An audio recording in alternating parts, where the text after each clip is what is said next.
Are the Phoenix Suns being unfair to Bol Bol, or is the answer pretty simple as to why he's not playing? It's another edition of Southwest Bias. Get that stuff out of here. It's Southwest Bias. Brought to you by Branded Bills. Elevate your brand with Branded Bills like I am right now. The perfect headwear and apparel. Use code PHNX for 20% off your first order. I'm talking hoops, so I'm talking with Stephen Prejean-Gardner, part of our PHNX Suns show. And of course, if you're here right now, make sure you subscribe to PHNX Sports. Make sure you hit that like button, the notifications button. And if you're listening on audio, rate 5 stars and tell Stephen just how much you love him. Somebody who's been getting a lot of love from fans, but not from the coaching staff from the Phoenix Suns this season is Bol Bol, as he finally saw his first minutes of the season, but it came with the Suns down Durant, Allen, Beal, and a blowout loss to the Kings. A lot of people are banging on the table for Bol Bol to play, Steven. Is this something like the Phoenix Suns need Bol Bol and they're just not using him? They do not need him. And unfortunately, that's going to come with him not playing many minutes, especially in ways that he may have potentially played in the seasons past. But he just hasn't garnered the level of trust that he needs from the coaches that he spent time with over his early part of his career. I don't know when that kind of point will switch or turn, but it's just he's kind of pigeonholed in that respect at this moment in time. It's kind of like a damned if you do, damned if you don't situation with Bol Bol, because I completely get what you're saying. There clearly trust has not been earned in some way or another. You don't know if it's on the court in practice. You don't know if there's something off the court going on. You really just don't know, because in a vacuum, somebody like Bol Bol, who averaged 8 and 5 in sporadic minutes last season, shot over 40% from 3 on a decent volume of shots. It wasn't just he was taking 1 every 5 games. You know, like he was shooting, and he also hit a lot of difficult shots. Like you saw value in Bol Bol, and it was up and down, but you're like, okay, when he plays, you're seeing it. And then now you haven't really seen him play, and you wonder, like, is all that confidence that he was just starting to build gone, and now he's out of it, and he can't earn that trust and that respect because for whatever reason he's out of it. I mean, it's all speculation, but you kind of feel like, oh, well, if he were to get a shot, maybe he could be something. Do you feel like, you know, in a vacuum, somebody of Bol Bol's skill and size could bring value to this team on the court? I mean, that part is, I think the answer is yes in abundance. He's a player that's, he's 7'1", and he has guard skills, and he has the wingspan of a condor. Like, these are all major positives that you just can't replicate. He's a one-of-one in many respects. He's obviously not Kevin Durant or Chet Holmgren or Kristaps Porzingis, but in terms of the template for a style of player, much bigger than a guard but has a ton of guard skills, he has that in spades. The issue is with the mental part of things. How sharp is he? Is he that sharp in a sustained manner to where there's not slippage when he's on the court? And it feels unfortunate, which is kind of similar to what I said in the opening, but the context has shifted for the Suns from what it was last season, where we saw him get a nice little bit of minutes post All-Star break, to not playing much, if at all, this season. They have more good players.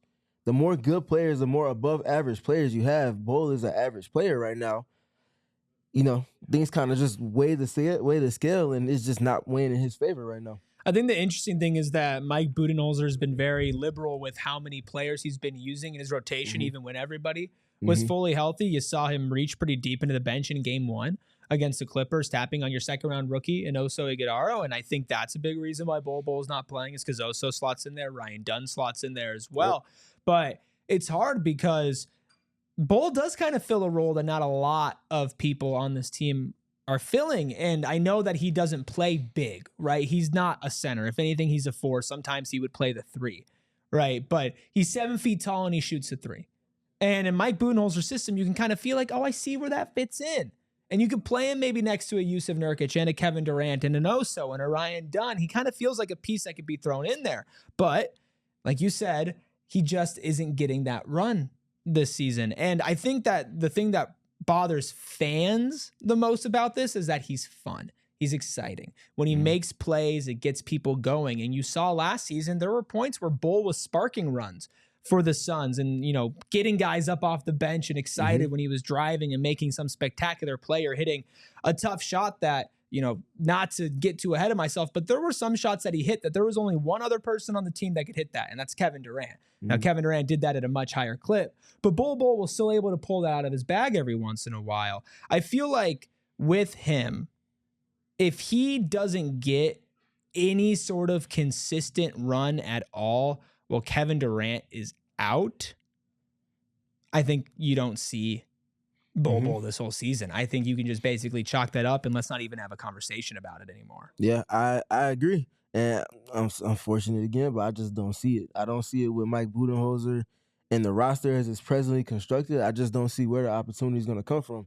Also, Iguodala has already proven himself, albeit in short minute stretches. Those minutes aren't going to Bol. They're clearly going to Oso well before it would get to Bol. So I just don't see where these minutes would come from for him, unfortunately. Did you feel like when Bol Bol played that he was doing things that would inherently harm the team? Like with Oso, we talk about basketball IQ and making the right play. And I do believe he has a better basketball IQ than Bol Bol, but it didn't feel like last season Bol Bol played outside of himself, that he was trying to do too much for the role that he was put in. And even in the preseason, we saw him in that Denver game not focus a lot on scoring the ball, but on rebounding, on defending, and kind of trying to fill that role.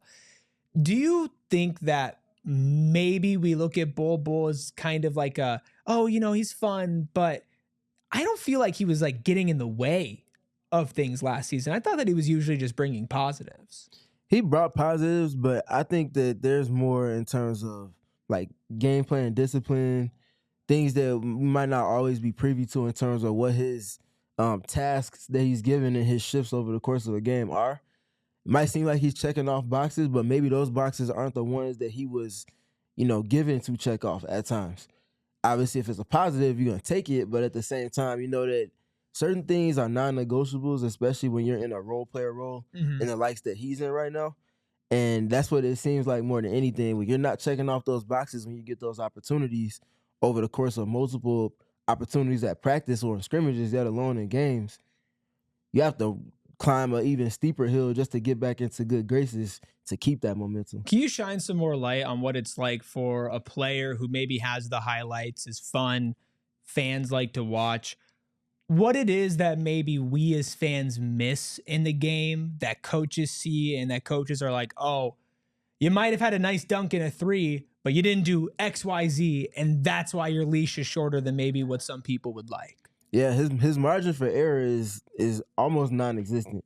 And with that, an example, imagine he's on defense, and just like a lot of other of the unicorns, I mentioned the names before and didn't mention Victor Wembanyama in there, but he's very much it right now too in terms of that template. He's able to make up for mistakes that he makes because of his athleticism and his kind of his next to or second to none length and athleticism. But oftentimes that also gets you in foul trouble. And that's something that we saw with Bol even in his short minute stretches last season, him being in foul trouble. And more than anything, it was because of a lack of discipline. And that lack of discipline oftentimes comes back to IQ.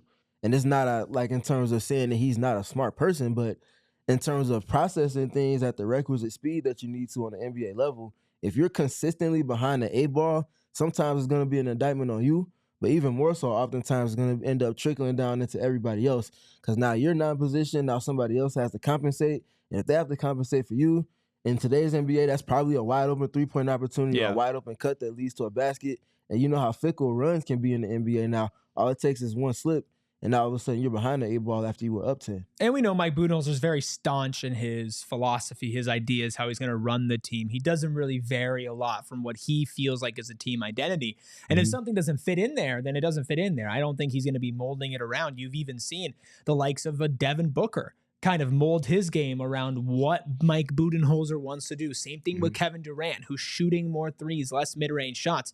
If those guys are having to adapt and change what Mike Budenholzer wants to do, if Bol Bol doesn't fit in that, that mindset and that archetype of a player that needs to play for Mike Budenholzer, and he's not working on changing that to fill what he needs to fill, then, you're not going to get just a, hey, you're going to play because we want to see what you're bringing. It's, hey, you don't fit into what we're doing here. You know, we'll keep you around. We have you signed on a vet minimum. Like, I'm sure he's a fun player to throw in at practice. I'm sure he's good to kind of get some reps on when defending, and on vice versa. I'm sure he could bring some value. But, when you mentioned the basketball IQ part of things and the decision-making and the processing, is that something that you have noticed players can improve on this late into their career for a player like Bol Bol? Like, has anybody just been like, you know what, the first 4 years that I was in the NBA, I was not processing enough. I was not making the right reads. I was getting myself in trouble. And while I made up for it with my athleticism, a couple years into the league, I kind of figured it out on that end, because I'm trying to find hope for the Bol Bol enthusiasts out there. And that's kind of the one thing that needs to be turned around in order to get him consistent run. Yeah, it's never too late. It's more, I think it might just need to be, for him in particular, a matching opportunity in terms of the volume of minutes that he has a sharehold in, and a coach that's giving more leash to give him those opportunities as well. When you're in a win-now scenario, it's just not it. It's trying to fit a size 7 foot into a size 12 shoe. It's too big for him. And then the other way around, you put him in a situation where it's a team that doesn't necessarily have expectations, or maybe they might have the lowest end of expectations and just making a play-in. I think that's a scenario where you might be able to see him be given more leash. You get given more leash, you get more sustained opportunities, and everything that comes with that in terms of game planning and coaches being hard on you, but also having more leash, more margin for error. I think that's a scenario that he probably desires and is in need of more now than ever. But I do also have a question for you in respect to that too. What is his best skill set? And what is his, like, I know he's a positionless player, very much that, so you can't pigeonhole him to the 3, the 4, or the 5. But what's the best thing that he brings to the court? I honestly think the best thing he brings to the court, I would categorize it 3 different ways. I'm not saying he's elite at any of these, but these are the things that he's the best at. A 3-point shooter. And he shot over 42% from 3 last season on a relatively decent sample size whenever he would play. He hit them down with consistency. Now, I don't know how likely that is to be carrying over in seasons beyond, because we haven't seen him given the opportunity to do that. So if I'm going just off of last season, it's a 3-point shooting. Number 2, it is the size and the length, right? The ability to disrupt shots. And I know that he fouls, but to contest shots at the rim, to close out on people. And even if he's making IQ lapses, a lot of the times you can make up for that with pure length and athleticism. And I think he does that. And number 3 is tough shot making. He was put in some pretty hard situations with some tough mid-range takes and opportunities, and simply because of his size and his ability and his touch around the rim, he was able to hit them. Now, he was doing none of those things at a rate that would guarantee him a spot consistently even in last year's team, which didn't have structure. But those are 3 things that I feel like if you could rein in Bol Bol and kind of get his essence and say, what are the positives that you bring? That's what he would bring. Okay. So looking at the numbers back from last season, from February 4th, which is when he started his sustained stretch of consistent minutes, from February 4th through the finish line of last season, 31 games played, 12 and a half minutes. He averaged 5.9 points and 40% on threes on 1.5 attempts. My thing with the threes is, if he was making them, which he was making them last season, especially even later than that February benchmark, was the defense respecting it? And is that a shot that, as a team, you want to consistently be relying on? Because though he can shoot, is he Grayson Allen? Do you want him taking more of those shots than Grayson Allen or Kevin Durant, et cetera, et cetera, et cetera, in terms of the pecking order? If the defense isn't responding or reacting to it and they're consistently conceding it, even though he did shoot 40% on an attempt and a half, the impact and the effect is not necessarily there on the game the way that you might think if you were just looking at the numbers. And to the athleticism point, those are very much positives. My thing is, though, with the fouls were still a thing with them on consistency. And when you're playing a short minute stretch, that gets a little murky with that as well. So I think these inconsistencies on top of the impact on the game on a consistent basis is kind of why he just kind of is where he is right now. So I have a response to that. I'm going to get to it after I remind everybody that this episode of Southwest Bias is brought to you by Branded Bills. Make sure you elevate your brand with Branded Bills. Like I mentioned, I'm wearing it right now. I just hit a workout right before this, and guess what? I was able to keep my Branded Bills on because it's lightweight, it's breathable, it's good material, and I just absolutely love wearing them. Ever since we got introduced to Branded Bills, I have gone every single possible way to get my hands on them. I have so many different ones, different styles. They have snapback, struckers, fitted, beanies, and tees, and they have you covered with performance and with style as well. And right now, just for listening to Southwest Bias, you could head to brandonbills.com and use code PHNX for 20% off your first order. And of course, Southwest Bias is also sponsored by Empire today, because Bol Bol has a lot of time sitting on the bench and he's looking down at those nice hardwood floors. And I bet the Phoenix Suns used Empire today because that floor is real nice. Plus, the flooring in here is real good too. Empire today helped us out over here. They were easy, they were quick, they were convenient. The installation process was awesome, and these floors have held up wonderfully over many set changes, dragging chairs, microphones, everything around. It's held up well. So if you need to remodel your business, your home, your apartment, maybe you're a landlord, whatever you need, Empire today is there for you. Plus, they have a virtual floor visualizer. You can get the same day in-home estimate. They just want to make sure that you make the right decision when it's a big decision. Plus, they're going to help you save just a little bit of money to schedule a free in-home estimate today, and all Southwest Bias listeners can receive a $350 off discount when they use promo code PHNX. Some restrictions do apply, so see empiretoday.com/PHNX for details. So you're right. Bol Bol, inconsistent. Are they respecting the shot? I get it. And my argument, I guess, if I'm leaning in the pro Bol Bol sense, which, like I said, I'm not banging on the table for it, but I think it's an interesting thought experiment. It is not the fact that I need him to be the 7th, 8th, 9th man, consistent rotation pieces. But we mentioned it with Josh Okogie on one of our recent postgame shows when Okogie went off for 25 points against the Kings. You never want to have to rely on Josh Okogie. Yep. You want to be able to utilize his skills and his abilities when you need it.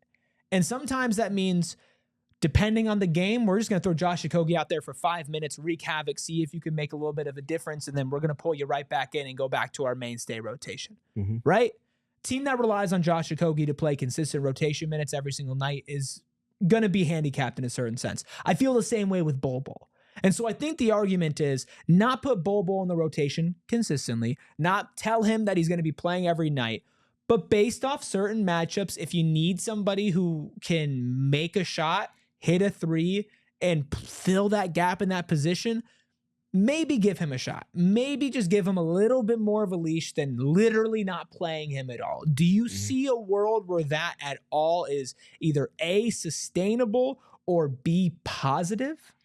I think there's a chance it can happen. I don't know how positive it's going to be, but I can see it being given an opportunity when the team is healthy. What he does with that is going to be, what decides it. I don't think it's going to be conducive enough for Budenholzer to come back to it, but I don't know. It just speaks to, like I said, the limbo that he's kind of in right now.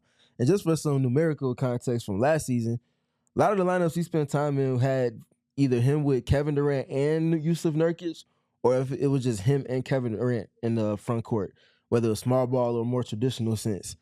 Defensively, the team was 4 points better with him on the floor than when he was off the floor per 100 possessions. That's really good. But they were 6.5 points worse with him on the floor offensively last season than they were with him on the floor. If you're spending time on the court with Kevin Durant, some of the Suns' best offensive lineups were with him. And even last season when Nurkic playing was the same way. So when those numbers aren't adding up the way that you desire for them to over a more elongated stretch of minutes, it gets back to the inconsistencies again. Yeah, I want to see him get a shot while Kevin Durant is injured. Yeah. I just want to see. I'm very big on exploring your options, especially early in the season. Because at the end of the day, in February or in March or even in April, you don't necessarily know who you're going to need to play, especially for a team, and we hate to say it, that's riddled with injuries. This is a very injury-prone team. A lot of NBA teams are injury-prone teams because a lot of guys just get injured nowadays, and you're scrapping towards the bottom of the bench. We saw Ty Washington, a two-way player, get minutes. Colin Gillespie got minutes this season before Bol Bol. Damian Lee we're seeing getting minutes as well. There are so many different players that you're probably going to have to rely on at some point, and I know that this isn't how you should always run and operate coaching, and even if you're a boss or whatever, but you got to be able to read what works for specific players and how to maximize your talent. And unfortunately for Bol Bol, unfortunately for the Phoenix Suns, it feels like, and I don't know this, but it feels like he is the type of guy that if you give him some reason to doubt, some reason to feel out of it, some reason to not feel like he can be included and a positive, difference maker on this team, that snowballs into something worse for him. And maybe this team would be in a better place if they experimented just a little bit more at the beginning of the season, gave him some run and some opportunity to try to at least say, go and prove it. Because if you don't even give the guy an opportunity, do you want to know what's going through his head, Steven? Man, I didn't get an opportunity. Man, I could be doing this. Man, I could be doing that. Man, they're telling me this, they're telling me that, but I didn't even get a play, And even if what they're telling him is true in a vacuum, that's not what's going to be going through his head. So maybe just give him a chance. And then if you play poorly, if it's not working, if all the things that we mentioned that, slow down the team when Bol Bol plays manifest themselves, well, then when you have that conversation with him, you have something to point to. But especially because this is a new staff, I feel like you don't have that type of relationship where you can be like, hey, this is what we saw. I feel like you need to show him. Yeah, I hear that, but you also have to hold him accountable too. Yeah. For as a role player, you have to be willing to roll with the punches. No pun intended on that. How many veteran role players did we see barely play over the course of the early stretches of their career? And then it looks like they hit their prime later in their career. But more than anything, it's just because they stuck with it. They took every no that they got, they let it compound into another, that hold them accountable to get back in the gym and keep working on their craft, ask the questions that they need to, show up in the film room, be a sensational teammate, do all of the selfless things that help to make a team, and not operate as an independent entity of the team to ultimately get your opportunity, whether it's this season or next season or sometime down the line. He has to be held accountable to that too. And to that point, I just don't feel like he's been doing all of the things that he needs to not just be in the good graces, but to be a great teammate. Yeah. We'll see. I think that it's up to him to earn it. And that's the end of the day. You can talk about coaching staff, and I know that I did. I just tried to kind of take a different approach from it and see. At the end of the day, Bol Bol has all the talent in the world. Bol Bol has all the ability. He has the unique skill set and body size. He certainly has an archetype that NBA teams could use. Without a doubt. It's one that every team is looking for, quite honestly. Yeah, one that every team is looking for. And that is, I think, the biggest indicator of why Bol Bol is not playing. Because there is nothing that says about him on paper that he should not be playing, even for a good team. So then the question brings up, well, then what's holding him back? What's stopping him from getting on the court? And while I can't provide you the answers here on Southwest Bias, we could certainly talk about it. And that is exactly what we just did. If you want more basketball talk from Steven and myself, you can catch PHNX Suns live 5 days a week, including pregame and postgame shows for every single game out there. Regular season, in-season tournament, postseason, hopefully. All of that right here on PHNX Sports. If you want to come watch a game with us this Sunday at Gila River Resorts and Casinos Wild Horse Pass, we're doing a watch party for the 1:30 p.m. tip-off against the Minnesota Timberwolves. Our pregame show goes live at 1. If you want to show up a little bit before that, come have some drinks with us, come have some food with us, and cheer on for your favorite team. You can do that. Go phnx.com/events to check that out. If you want to follow Steve and get his basketball breakdowns, which he does during the games, he has videos up here on PHNX Sports. You can catch all of that, including his written work over at Steven PG3. That is Steven with a PH, not with a V. And I say that as somebody who has to specify how his name is spelled. You can follow me on social media at ERIKRUBY. You can also catch me 5 days a week on the PHNX Sun Devil Show as they fight to be in the AP Top 25 and possibly get to the Big 12 championship game. We're doing a watch along for Kansas State ASU. All of that leads right back here to PHNX Sports. Hit that subscribe button, hit the notifications button, hit that like button, and we'll be back next week for more editions of Southwest Bias. Get that stuff out of here. It's Southwest Bias.